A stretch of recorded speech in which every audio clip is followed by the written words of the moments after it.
Welcome to TCN Talks. The goal of our podcast is 15 to 20 minutes of relevant, need-to-know information to help you in your role as a hospice, palliative care, and serious illness leader, and for the team at all levels of the organization. Our goal is concise and relevant information because brevity signals respect. And the bookends of our podcast are always something to make you think deeper about life, about our topic, or both. And now, here's Chris Comeaux. Hello and welcome. Before we get started today, I want to thank our sponsor, DeltaCare RX. DeltaCare RX is the title sponsor for our 2022 Leadership Immersion courses. DeltaCare RX is a premier vendor of TCN and provides pharmacy benefit management services that allow their clients to experience deep discounts utilizing a preferred local network of pharmacies that can provide same-day delivery when necessary. So thanks to DeltaCare RX and all the great work that they do throughout the whole hospice movement and hospice segment. Also, quick plug, our next Teleios Leadership Immersion course is the week of November 7th. This training has been reviewed as some of the most potent and powerful leadership training hospice and palliative care leaders have ever been through. So please join us. Go to Teleios, TELEIOSCN.org, and please look at courses and sign up for our Leadership Immersion course. So I'm excited today. We actually have two guests, Chuck and Andrew. This is the first time we've had two folks at the same time. And so our guest today is Andrew Molosky. He's the president and CEO of Chapters Health System, and Chuck Lee, who's the chief administrative officer and president of hospice operations for Chapters Health System. And Chuck is also the board chair of all of their hospice affiliates. Welcome, gents. It's good to have you. Hey, Chris. Good to be here. Thanks for having us. Well, Thanks. Well, first off, let's just start with both of your stories. Just an opportunity just to tell our audience just a little bit about yourself. Sure. Well, I can jump in, Chris. I think my story is probably going to look and feel like a great deal of our audiences. They were touched by an experience, and mine came in the form of working in the traditional acute care institution where one day I started asking questions that no good acute care employee should be asking, but every wonderful home and community-based services employee should be asking on why are we doing this? This doesn't make sense. And after having walked into my grandfather's house, who was suffering from chronic illness himself, and noticing, we had a sticker on the fridge for his multi-specialty group. We had a sticker for the primary care group, for the DME group, for the pharmacy, and the list went on. And so there has to be a better way, right? And once you've experienced it with your own family and you have some measure of experience and passion for yourself, that's usually a door that, just closes behind you and you never look back. And my story follows that path. Awesome. Thanks, Andrew. Chuck? Well, and I came in, not from healthcare. I was in agriculture and manufacturing, but my family in the late 90s went through hospice care, and it was an eye-opening. And we were lucky because even way back then, we had the benefit of this great charity hospice program, and they provided for my family what we all in the world of hospice call a good death. It was just what any of our organizations would want. Long length of stay, good pain management, engagement of the full IDT, final days in an inpatient unit. It was just the ideal. And I got through that and I said, I want to do what these people do. So I ended up selling my business interest and moving to Pensacola and joining up. Actually, you were there with the team, Chris. You helped give me my first job in hospice 20-something years ago. So we come full circle after a long time here to talk this afternoon. Yeah, we've grown up together. It was definitely a great journey. Well, and you guys talking about journeys, and so I think we're going to call today's podcast The Rising Tide of Nonprofit Mergers. And so recently you've brought two amazing programs together. So just maybe talk a little bit about just the demographic size of your programs, where do you cover, et cetera. And I'll grab that one because Chuck and I, as you'll experience on this call, we tend to work pretty well in tandem. And so I'll lead, he'll follow and add the color to this. So statistically, of course, you have the real fun thing to say about, with this coming together, we now serve, 60,000 Floridians and Georgians each year, right? Covering an almost average daily census of 4,000 between the various different elements of our organization. And in those two states, we account for a pretty substantial portion of the chronic illness continuum. But there's things that feel better to say, to Chuck's point about this being an emotional and sometimes very heartfelt mission. I'll leave it to Chuck to kind of add some highlights of his own on what this has meant for us. Yeah, well, and From our perspective, well, I think the whole team's perspective, it's really an opportunity. This is a joining of mission. We have two strong organizations, Cornerstone and Chapters. And the beauty of it is that neither one of us had to do this. It's not like one was dependent on the other to help make payroll. We had really strong teams that get good quality and good leadership. But as we look to the future, we were looking at a lot of headwinds and also opportunities that we felt like being stronger together and being able to do things with scale that we couldn't do individually. It's an exciting time for us to bring it all together. Good deal, Chuck. Well, maybe just expound, because that was going to be my first question. And this is an anticipated show. I've had TCN members like, when are you interviewing Chuck and Andrew? So I think there's a lot more interest in the country. So, Chuck, you and I have used this analogy with each other before, but when we were kids and at the top of the hill and the one goes over the edge of the hill with their bike and then everybody follows suit. It feels like you guys are one of the early ones going over the hill. So why did you come together? Two amazing large programs, outside looking in and be like, did you really need to do that? So obviously there must have been a why behind it. Yeah, well, from our perspective on the Cornerstone side, it was really, as we were looking at opportunities, and as big as Cornerstone is on its own, I mean, we were pushing 1,500 patients ADC, before COVID. We're in the 1,200s after, even though we're admitting as many patients or more as we had before. So we can talk about length of stay on another program. But we were looking at this, and we have been on the sort of lookout from Cornerstone for the last few years to find partners and grow, because in Florida we have a CON environment, and you can't just go to the next county or open a new branch. And honestly, we'd gotten frustrated a little bit because we talked to several other programs and there was good relationships and good rapport, but boards felt like that, wow, this big program, Cornerstone, is going to take us over and they're going to change our culture and we're going to kind of get lost and we want to be our own thing. The local community loves us. So when we started talking with Andrew and the team at Chapters, things really seemed to align well. And when I presented to my board for the first time as an option, an opportunity, it was amazing their pivot to immediately go from, hey, why don't we merge and grow, to, wait, this big program's going to take us over and they're going to get rid of our culture and our leaders. And I said, all right, stop, guys. I said, if all of us always think that way, then none of us are ever going to get together and find the scale and the strength that we need. And for me and for the board, it was kind of a wake-up call.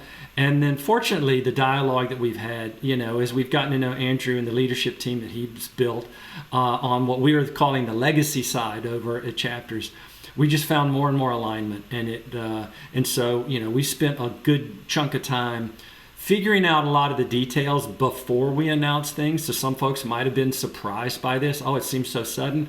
It was in the works for quite a while before we brought it out to the public. Maybe just one piece, Chris, because I think it's important that if the audience members are listening to this, that, there's a lot that Chuck and I communicate non-verbally, and I think a lot of that is meaningful.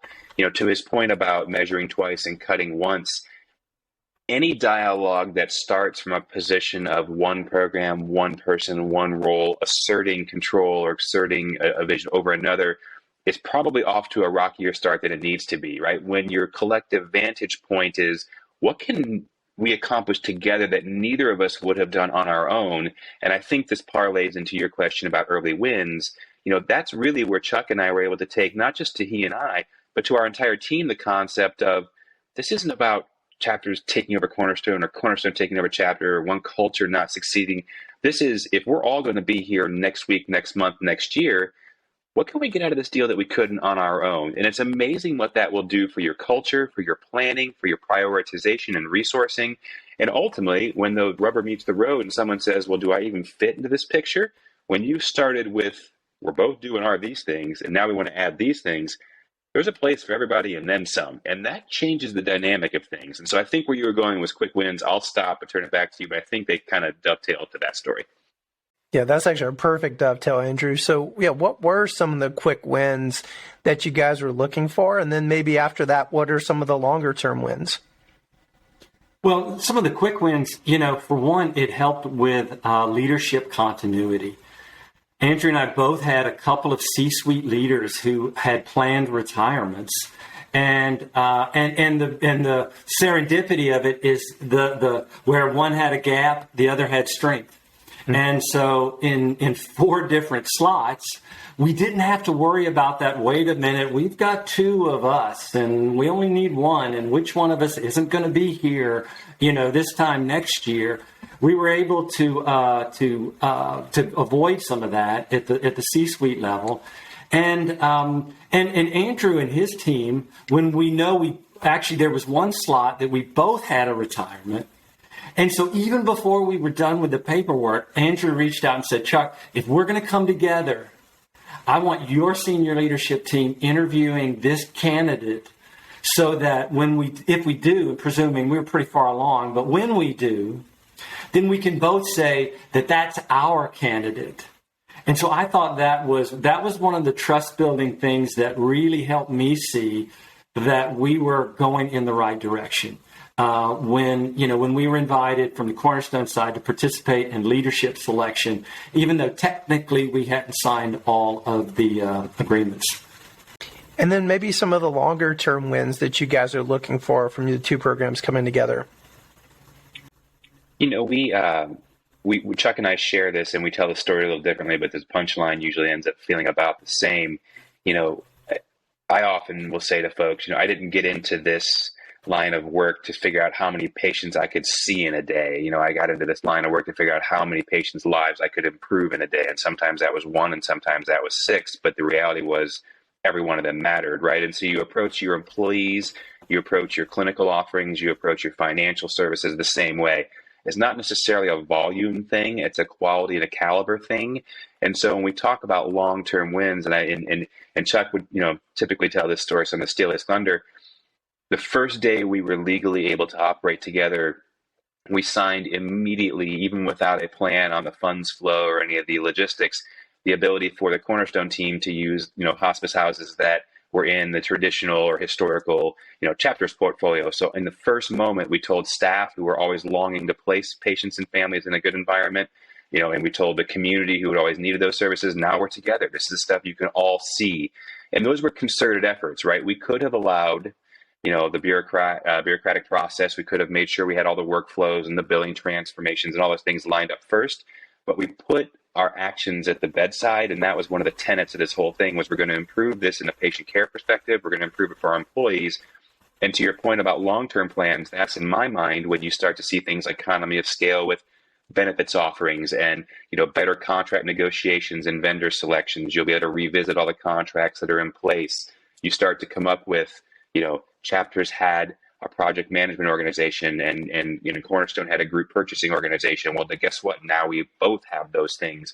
So again, I'm kind of throwing stuff out at random, but we functioned with a, if it's not broken, don't break it approach. First, focus on what either of us could glean from the other. And then secondly, only then do you get to the point of if one has a better something than the other, then you make that choice. So, Chuck can tell me if I'm too far off base, but those were the early wins we've seen on the path to a longer plan of first show something to your employees and then show something to your patients. And if you do it in that order, it becomes a self-sustaining, game. Yeah, in particular, there was most of our territories were adjacent, but we did have a 3-county area where both of our individual companies had an operating presence, and so we had competed for over a decade. And so that's probably, been where it's been the most surprising, because you'd think, well, there's going to be tension here. But, the exciting thing was I was able to go to, the Cornerstone staff and say, hey, team, I know you've been telling me for a decade that you want a hospice house here in these counties. And guess what? Now we have 3. And sales team, I know you've been saying, hey, we wish we had twice as many salespeople to take on the competition in this market. Well, guess what? Now we do. And so, and what Andrew was saying, at first, what we're looking at is saying, okay, where can we bring common vendors together and then presumably get a better price? Second, what we're starting to look at is where do we have systems where one side loves their system and the other side doesn't like theirs? because then we can transition half of a team. And then, so you're making one team happy because they've got a new system, and you've got the other side happy because they didn't have to change from the system they loved. Further down the line, what we're plotting out is the bigger picture questions and some of the more complicated systems where we do have different vendors, and we're going to have to figure out which of those two is the better system and how to apply it. So we're still obviously early in the journey, but we've got this sort of three-phased approach to tackle the issues. Well, because you guys are kind of the somewhat early pioneers, what would you tell folks out there that are thinking that some type of combo is the way to go? What advice would you have for them? So I'll offer one, because I have one really staunch thought, and maybe staunch is the wrong word. Maybe emphatic is a better word. I'm a big believer in we've learned as a space, as a healthcare sector, our best lessons at the bedside, right? And when you go into an office structure, we tend to turn those lessons off, and we would forget the things that we were really fundamentally wired to do. And just like with our patients, like, let's face it, right? Anybody who's seen a CHF patient, a COPD patient, a dementia patient, we know how it's going to turn out. We know most of what that journey looks like, but we don't come in and tell them. We listen. We recognize we're a guest in their home. We figure out what unique circumstances there are and all their family's concerns and wishes. We enlist the help of our teammates, and then we craft a unique solution for that situation based on the circumstances that are one time and one time only. You've seen one patient, you've seen one patient. Why do we forget those principles when we start talking about a coming together of businesses, right? And if you're in a position where you're entertaining that, and your potential partner or your own behaviors, let's face it, we can look in the mirror here too, we're all adults, are starting with, this is what I want, this is what I'm going to get, this is how this is going to go. You should take a deep breath and reevaluate if that's where you want to be, right? If your dialogue feels more like a collaborative and interdisciplinary approach, a team-based approach, a unique solution for a unique problem, you're probably starting to go down a path that's worth exploring. So I'm a sucker for culture, right? I'm also a sucker for Occam's razor. Sometimes if it feels like it's the simplest answer, it's the one worth exploring. And, I know gut level doesn't sell real well in today's data analytics and such, but when you know, and if you're getting a bad read because of the cultural vibe of those initial conversations, really think about that. It's very hard to change those things. And to Chuck's point, there were a lot of subjects that if we didn't have a good interpersonal rapport and a common shared vision, would have been a lot more contentious than they ended up being. So again, a little bit of a soapbox for me, but that understanding who it is you're working with, really watching and reading the room and understanding the approach that's going to be employed was critical to me. That's good, Andrew. Chuck, do you have anything to add on that? Yeah, well, and one of the probably the question that a lot of leaders are thinking about is, okay, if we are going to work together, and you use the term combo, what does that combo mean? Is that a loose affiliation? Is it, like a central hub that like an IPA, the physician's practices all did? Or is that really getting married, if you will? Do you bring your boards together, and do you have a common ownership and leadership?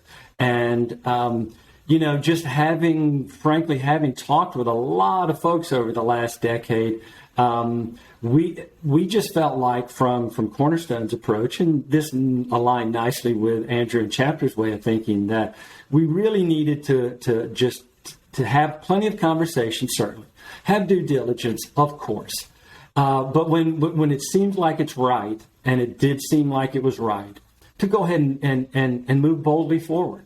And so that's why we've come together. Our boards have come together. We've got Cornerstone representation in the executive committee. In fact, one of our board chair from Cornerstone is one of the officers that, the treasurer of the whole system. So bringing in and, everybody together, we felt like was the right way to go, so that when it comes time to talk, with whoever down the road, VBID, you name it, we were coming with an undisputed, unquestioned, united front that Andrew and I could go and talk for the entire organization, every affiliate, and know that we can make a commitment and everybody's in. Good deal. Chuck, you remind me, there is a board member I had for a long time, and she was a corporate attorney. And she would say that, the way you guys described it, it sounds like a match made in heaven in some respects. And she'd say they come in patting each other in the back saying this is great, and they walk out a year or two later as it didn't go so well. I know you two both well enough to know that you also are well aware of the challenges. What would be some challenges you would caution people about so that way they could go in eyes wide open? Yeah, I'll volunteer a couple, and the real measure of truth will be if Chuck, thinks these are some of the same ones he's seen on his side. But, I think there's a degree of candor that you need to be able to have to truly decide if this is right. And what I mean by that is there's a lot of folks who in the mergers and acquisitions world, they say don't fall in love with the deal. There are some people who are so enamored with the idea of the outcome that they neglect the process. And I think that that's a big part of this. And again, I'd be a hypocrite. We learn our lessons at the bedside. We don't necessarily just talk to our patients and families about how wonderful the whole experience is going to be. We let them know if this is going to be a painful endeavor and we're going to have it under control. We let them know the stress emotionally is going to cause their family and how we're going to help them. Looking at a combo or partnership or whatever we want to call it, is much the same. There's going to be some really good stuff, but there's going to be some painful stuff. And if we can talk about that with a sense of openness and say, even if we don't know the answer today, everybody in the room is acknowledging this is going to be a thing, right? And we're all acknowledging that we're going to work on that thing together in a professional, cordial manner with the outcome in mind. Just don't gloss over something, because inevitably, burying it or hiding it or kicking the can down the road is going to have to be dealt with. And the more you invest in something, the more painful that's going to be later. So a good degree of candor up front with a plan. And ultimately, maybe as you're evaluating your partner, your combo endeavor, is somebody in this equation successful in this in the past too? There's nothing wrong with everybody has to have a first time doing it, but there's also no harm in having, a mentor or a leader who has been this. There's no substitution for experience, right? So those are just some tidbits that may or may not prove useful for the audience. Yeah. Well, and the approach that we've taken, and a phrase that I've heard Andrew say over and over as we've gotten, and we kind of mapped out the timeline, because we like plans and Gantt charts. But we titled the first good chunk of time together is first seek to understand. And so what we're asking of our leaders is to come into this with a listening ear and not a talking mouth, and really try to understand, okay, help me understand why you do it your way, and here's why we do it our way. And let's have a good open conversation about which one of those we think would work better. And obviously, they've both been successful in the past, but so first we want to make sure that we're not doing harm, but having that sense of listening as we get to know each other. And then secondly, and I think equally importantly, is presuming positive intent. And so if someone says, hey, here's some data that I found, that may or may not put you in the best light.